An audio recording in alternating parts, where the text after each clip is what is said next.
To begin the season, the Miami Heat were one of the hottest teams in the NBA.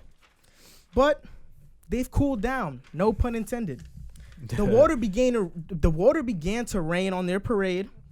And in the last 11 games, they're 4-7, which isn't good, you would say. And I think, to be fair, Butler has not played in 4 of those games. But with that being said, JC, are the Miami Heat unraveling this year? Okay, so I want to start this off by saying every team in the NBA goes through a low point in the regular season. The Miami Heat, ladies and gentlemen, are unraveling right now. In their last 20 games, they are 9-11. 9-11. You know, if I go through their wins and losses last 20 games, it's a L, W, W, L, W, L, W, W, L, L, L. It's just widely inconsistent from what it was in the beginning of the year. I will say they are a great home team, but on the road, they need to fix those issues. Their next games coming up are not against easy competition. They got the Bucks, the Magic, the Pelicans, who play tough. You got the Bucks again. You got the Pacers. You got the Pistons, who aren't that good. You got the Celtics. I mean, you got a lot of teams here and there. You got a lot of teams here and there that are gonna play. They're gonna fight. A lot of bad teams. A lot of good teams. A lot of good teams. Okay. 9-11 the last 20. I think they're unraveling.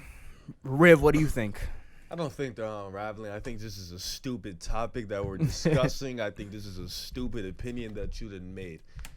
Every team goes through a stretch. This team is still what they are at the beginning of the season, one of the best home teams in the league. They have their struggles on the road because they are a young team.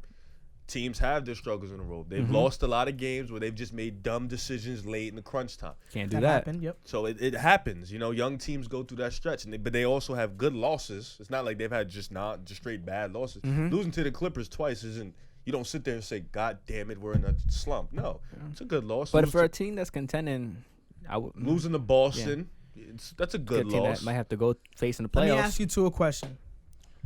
Would you say that one of the main reasons the Miami Heat are 4-7 in the last 11 is because they had to integrate Jay Crowder, who's playing 30-plus minutes a game for them, and Iguodala, who's playing about 20 minutes a game for them? Not just because of that.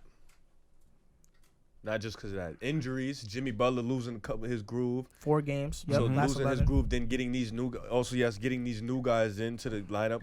Kendrick Nunn missed the game. Goran Dragic missed the game. So injuries are starting to kick it with them, you know. I don't really find Dragic that good, but the media must like him. So the injuries are starting to hit them. Dragic is a solid point guard. You're a Knicks fan, bro. Stop talking and just be a narrator. Goran Dragic would go on the Chicago Bulls and be their best point guard. Okay, and Zach LaVine will go on the Knicks and be the best player you've had in the last 4 years. Anyways, that's not the point. The point is the Miami Heat are still contenders. They're still going to compete, and if they see any of those top teams and they have home court advantage, it's going to be a dogfight regardless. And now to finish off this topic, I want to get both your takes on this. Philly right now, Ben Simmons, health is a concern. Joel Embiid, health is a concern as well. So with that being said, do you see any way in any world that the Philadelphia 76ers can take that 4th spot from the Heat and have home court advantage in the playoffs if they were to face them? I'm hearing that Ben Simmons' injury is it's a little serious. I've seen how they played with just Joel Embiid strictly. Wow. It pains me to say this, but this team runs better with Ben Simmons at the helm. That is wrong. Oh no, it really does. No, that with is Ben really wrong. With Joel Embiid, I don't know, man. They should have lost to the Nets the other day. The Nets had a 20-point lead on them. The offense didn't look that good.